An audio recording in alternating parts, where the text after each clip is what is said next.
تو پرانے ہی ہیں، لیکن جو مہمان محفل ہے وہ الحمدللہ جانے پہچانے اور مانے مہمان ہیں۔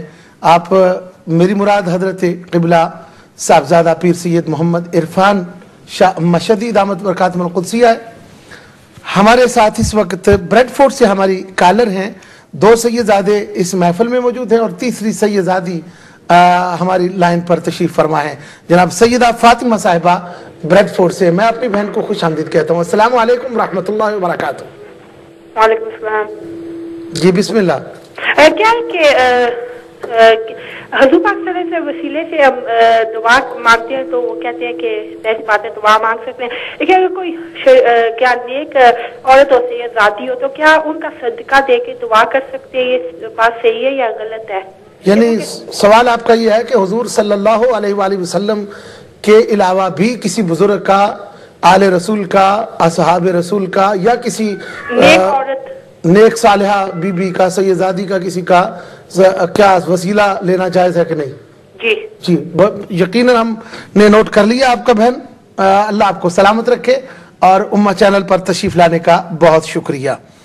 حضرت صاحب چونکہ یہ سوال بھی آیا ہے تو سیدزادی ہیں، میں چاہتا ہوں کہ میرٹ پر یہ سوال پہلے آنا چاہیے، تو آپ جواب ارشاد پہلے ہمارے جو وسیلے پر کچھ جواب ہم دے رہے ہیں جی وہی اس سے ریلیٹڈ بھی ہے یہ جی سوال۔ بے شک الحمدللہ۔ تو اس سلسلے میں میری بہن یہ گزارش ہے کہ قرآن مقدس میں اللہ تبارک و تعالی جل شانہ نے ولیہ صالحہ کاملہ کے وسیلے کا بھی ارشاد فرمایا ہے۔ حضرت زکریا علیہ السلام نے جب اللہ تعالیٰ کی بارگاہ میں دعا فرمائی بیٹے کے لیے کہ یا اللہ مجھے بیٹا عطا فرما، تو وہ دعا فرمائی حضرت سیدہ مریم کے پاس۔ حضرت سیدہ مریم عیسیٰ روح اللہ علیہ السلام کی والدہ ہیں اور نبیہ نہیں ہیں، کیونکہ اجماع با اتفاق اہل اسلام کوئی عورت نبیہ یا رسول نہیں ہوئی ہیں۔ تو حضرت سیدہ مریم علیہ السلام جو ہیں وہ حضرت سیدنا عیسیٰ روح اللہ علیہ السلام کی والدہ ہیں، ولیہ کاملہ ہیں، اور اللہ کے نبی حضرت زکریا علیہ السلام اپنے لیے بیٹے کی دعا مانگ رہے ہیں، اور فی المحراب یعنی اسی جگہ پر کھڑے ہو کر حضرت سیدہ مریم کو جہاں بے موسم کے پھل اللہ تعالیٰ نے جنت سے عطا فرمائے ہیں تو وہاں کھڑے ہو کے دعا کریں، ہنالک دعا زکریا ربہ قال رب هب لي من لدنك ذرية طیبہ انک سمیع الدعاء فنادته الملائکۃ وهو قائم يصلي في المحراب ان اللہ یبشرک بیحییٰ مصدقا بکلمۃ من اللہ وسیدا وحصورا ونبیا من الصالحین، کہ یہ دعا آپ حضرت سیدہ مریم کے محراب میں ان کے توسل سے یہ دعا کر رہے ہیں، اور ان کے محراب میں قرب خداوندی سمجھتے ہوئے دعا فرما رہے ہیں، اور اللہ تعالیٰ جل شانہ نے اس دعا کو اس طرح قبول کیا کہ اسی جگہ کھڑے کھڑے ملائکہ نے آپ کو آواز دی کہ جب یہاں آپ دعا مانگ رہے ہیں تو ان اللہ یبشرک بیحییٰ، اللہ تبارک تعالیٰ دعا کو قبول کرتا ہے اور آپ کو یحییٰ کی خوشخبری اور بشارت دیتا ہے۔ نہ صرف بیٹے کی خوشخبری دے دی بلکہ نام بھی بتا دیا، نام بھی بتایا، ان کی صفات بھی بتائیں، سیدا و حصورا و نبیا من الصالحین۔ تو اس سے مفسرین کرام نے اس بات کا ثبوت لیا کہ نہ صرف مرد بلکہ عورت بھی ولیہ صالحہ کاملہ جو ہے اس کے توسل سے دعا مانگنا یہ اللہ کے نبیوں کی سنت ہے۔ اور دوسری بات، حضرت عمر بن خطاب رضی اللہ تعالیٰ عنہ عزت اسلام شوکت اسلام، بخاری شریف میں یہ حدیث پاک موجود ہے کہ آپ اپنے ہاتھوں میں سیدنا عباس بن عبد المطلب حضور کے چچا جان کے ہاتھ اپنے ہاتھوں میں لے کر آسمان کی طرف بلند کر کے یہ دعا کرتے تھے، یا اللہ ہم تیرے نبی کے توسل سے ہمیشہ دعا کرتے ہیں، آج تیرے نبی کے چچا کے ہاتھ تیری بارگاہ میں پیش کر کے ان کے وسیلے سے دعا کرتا ہوں۔ عمر دعا کرتا ہے کہ یا اللہ بارش نازل فرما، اور حدیث شریفہ کے یہ لفظ ہے کہ ابھی وہ ہاتھ نیچے نہیں ہوئے دعا مانگنے کے بعد کہ موسلادھار بارش، جس کو ہم پنجابی میں گھمی می کہنے ہیں، ایسی بارش نازل ہونا شروع ہو گئی۔ معلوم یہ ہوا کہ صرف نبی کریم صلی اللہ علیہ وسلم کی ذات اقدس وہ تو وسیلہ اعظم ہے ہمارے لیے، لیکن آپ کے قرابت دار، آپ کے اہل بیت اطہار اور آپ کے قریبیوں کا، اور پھر خاص طور پر جو سوال بھی آپ نے کہا کہ ولیہ صالحہ اگر کوئی ہو تو قرآن مقدس سے اس کا بھی ثبوت موجود ہے۔ اس سے بھی آگے بڑھ کے یہ آیت کریمہ سن لے اختصار کے ساتھ، وقال لهم نبيهم ان آیۃ ملکہ یاتیکم التابوت فیہ سکینۃ من ربکم وبقیۃ مما ترک آل موسیٰ وآل ہارون تحملہ الملائکہ ان فی ذلک لآیۃ لکم ان کنتم مؤمنین، کہ بنی اسرائیل اللہ تعالیٰ کی بارگاہ میں بنی اسرائیل اس تابوت سکینہ میں جو ان کے پاس تھا، اس تابوت سکینہ میں کیا تھا؟ تارکا آل موسیٰ و آل ہارون، آل موسیٰ کے تبرکات تھے، موسیٰ علیہ السلام کا عصا تھا، ہارون علیہ السلام کی جوتیوں کا جوڑا تھا، ان کی کچھ اترن تھی، پرانے کپڑے تھے۔ تو بنی اسرائیل ان تبرکات کا وسیلہ جب اللہ کی بارگاہ میں پیش کرتے، اس میں آل موسیٰ و آل ہارون، موسیٰ علیہ السلام کے اولاد پاک سے، ہارون علیہ السلام کے اولاد پاک سے جو صالحین تھے ان کی بھی اس میں تبرکات تھے، جس کو آل موسیٰ و آل ہارون اللہ فرما رہا ہے۔ اس مقام پر امام فخر الدین رازی رحمۃ اللہ علیہ فرماتے ہیں کہ جب اللہ تبارک و تعالیٰ ان دعاؤں کو، بنی اسرائیل کی ان دعاؤں کو رد نہیں فرماتا تھا جو آل موسیٰ اور آل ہارون کے تبرکات کے وسیلے سے مانگی جاتی تھی، تو آل موسیٰ اور آل ہارون سے آل محمد افضل ہے۔ جب کوئی آل محمد کے صرف نام کا بھی وسیلہ پیش کرے گا تو اللہ کے فضل و کرم سے ہمیں یہ یقین کامل ہے کہ اللہ تعالیٰ ان باوجاہت ناموں کا واسطہ بھی رد نہیں فرمائے گا، اور جس نے آل محمد رسول اللہ کا وسیلہ پکڑا اللہ تعالیٰ ان کی دعاؤں کو قبول فرما لے گا۔ ہمارے ساتھ کالر ہیں، لیکن میں کال لینے کے بعد ایک وضاحت میں ضرور کراؤں گا اور بڑی شاندار یقیناً ہمارے عوام کے لیے ہوگی۔ زاہد صاحب کرولی سے ہماری مجلس میں تشریف لائے ہیں۔ زاہد صاحب آپ کو خوش آمدید کہتے ہیں۔ السلام علیکم۔ السلام علیکم جناب۔ جی وعلیکم السلام ورحمۃ اللہ وبرکاتہ۔ جناب میرے دو سوال ہیں۔ جی بسم اللہ۔ ایک سوال ہے کہ یہ عمرہ عید الفطر کے کتنے دن بعد تک ہم کر سکتے ہیں؟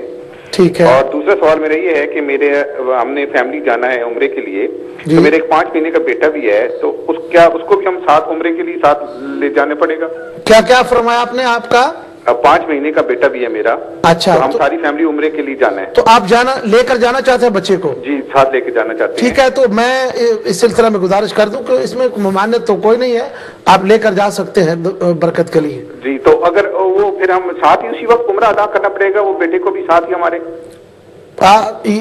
یقیناً جب آپ لے کر جائیں گے تو تبرکات وہاں پر لے کر جانا، زیارت کروانا، انشاءاللہ میں سوال بھی شاہ صاحب قبلہ کی خدمت میں پیش کروں گا، لیکن اس میں کوئی ممانعت نہیں ہے۔ ٹھیک ہے، ٹھیک ہے جی، جزاکم اللہ خیرن احسن الجزا۔ ایک ان کا سوال، میں حضرت اس طرف آنے سے پہلے آپ نے جو بات کی اتنی مزیدار تھی، اتنی شاندار تھی کہ حضرت عمر رضی اللہ تعالیٰ عنہ حضور کے چچا جان حضرت عباس بن عبد المطلب آپ کا وسیلہ لے کر، تو یہاں سے ایک بات تو بڑی واضح ہو رہی ہے کہ جب رسول اللہ صلی اللہ علیہ وسلم کے چچا جان کا یہ مقام حضرت عمر کے دل میں ہے، تو وہ لوگ کتنے بد نصیب ہیں کہ جو حضرت عمر رضی اللہ تعالیٰ عنہ کی ذات اقدس پر اس طرح کے الزامات لگاتے ہیں کہ حضور کی آل سے وہ نعوذ باللہ من ذالک اس طرح کی زیادتی کرتے ہوں گے کہ چچا جان سے، جو حضور سرور عالم جنہوں نے اسلام بعد میں قبول کیا، ان کے ساتھ ان کا یہ سلوک تھا، ان کے وسیلے سے خالق کائنات سے دعائیں مانگ رہے ہیں،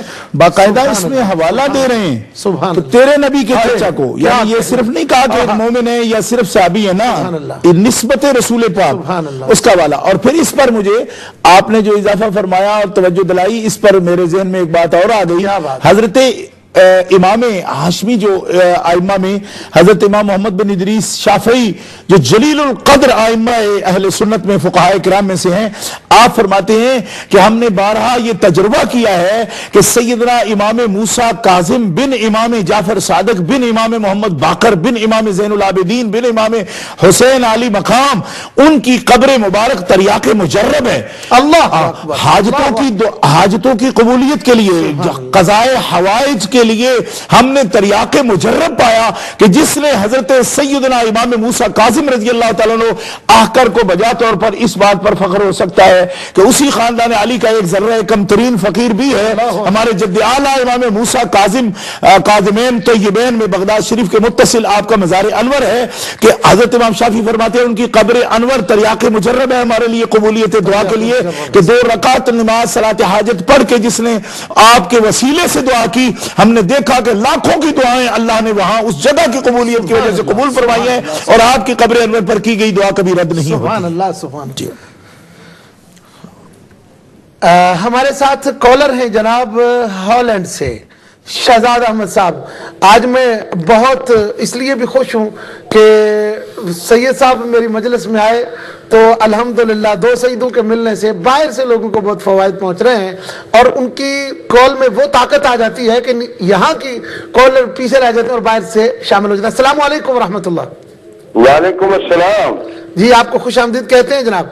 تھینک یو سر. میرا یہ سوال ہے کہ آپ دیکھیں قرآن میں ہے کہ یہ جو پانی ہے یہ انسان کے لیے اللہ نے پیدا کیا تھا اور اس سے ایک زندگی ملتی ہے انسان کو. ہوا جو ہے وہ بھی اس کا بھی ذکر ہے کہ یہ بھی چلتی ہے, انسان اس میں سانس لیتا ہے. اور یہ دونوں چیزیں آج پوری دنیا میں انسان کی دشمن بن گئی ہے. پانی سونامی کی شکل اختیار کر گیا ہے, ہوا جو ہے وہ طوفانوں کا شکل اختیار کر گئی ہے. کہیں ایسا تو نہیں ہے کہ پوری دنیا کو اللہ وارننگ دے رہے ہیں کہ آپ غلط جا رہے ہو, ان راستوں سے ہٹ جاؤ اور یہ دلے جو آتے ہیں. بس اس کے بارے میں بہت شکریہ. یقیناً آپ نے جو بات کی ہے وہ اپنی ایک اپنا خیال پیش کیا ہے, اس میں اگر آپ سمجھتے ہیں کوئی ہم گفتگو کریں تو پھر بھی مختصر سی اس میں ضرور بات میں سوال کے طور پر پیش کر دوں گا. حضرت یہاں پر انہوں نے زاہد صاحب نے کرولی سے ایک سوال کیا تھا, چونکہ بہت مختصر جواب اس لیے میں چاہتا ہوں کہ یہ ہو جائے تاکہ سوال زیادہ پیچھے نہ رہ جائیں. عمرہ عید الفطر کے بعد کتنی دیر تک یعنی وہ سمجھتے ہیں, میرا تو اس میں شرعی طور پر ان کا سوال تھا کہ کیا ہم کب تک عمرہ کر سکتے ہیں؟ جی, اشہر حج جو ہیں ان کے بعد آپ سفر اگر کر رہے ہیں, یعنی سفر بیت اللہ شریف کا آپ کر رہے ہیں صرف عمرہ کے لیے, تو اشہر حج میں جو سفر کیے جاتے ہیں اس کا تو مقصد ہوتا ہے حج کرنا. اشہر حج کے علاوہ آپ جب چاہیں عمرہ کریں, اور اشہر حج میں بھی اگر کوئی بعد میں حج شریف کے بعد کعبۃ اللہ شریف میں گیا ہے تو عمرہ وہ کر سکتا ہے, کیونکہ وہ ایام حج کے تو نہیں ہوتے. لیکن ابتدا سے ہی جب سے حج فرض ہوا ہے اس کے بعد سے اشہر حج میں اہل اسلام دور دور فجن عمیق سے جو بھی آتے تھے تو وہ حج کے لیے آتے تھے. باقی انتظامی ضرورت کے لیے حکومت عرب جو ہے اس نے بھی محرم شریف تک جو ہے نا صفائیاں وغیرہ کرنے کے لیے وہ عمرہ شریف کا سفر جاری نہیں کرتے باہر والوں کے لیے, مقامی لوگ کرتے رہتے.